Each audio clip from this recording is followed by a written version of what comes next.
Just for our piston ring pliers. I've had this, I can't remember where I had this set. I've had them since 80s, probably 86, 87, somewhere in there. And they do work good. So you're just going to put them in there to expand the ring and fit it over the piston here. Let me see if I can do this with this camera right over here.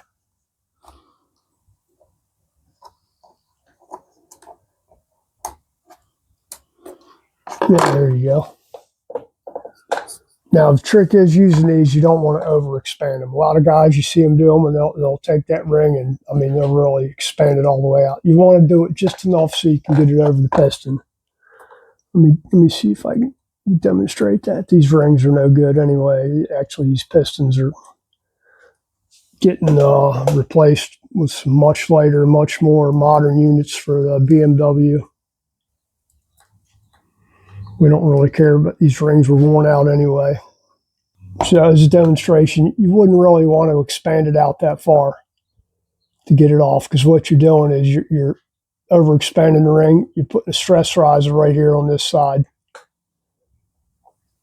It might come off or go on easier, but you just ruined that ring by expanding it that far. So be careful using it. Neat tool to have, but like I said, I've seen more guys damage rings trying to use this by overexpanding them. You just want it just enough to get it over the piston when you're open.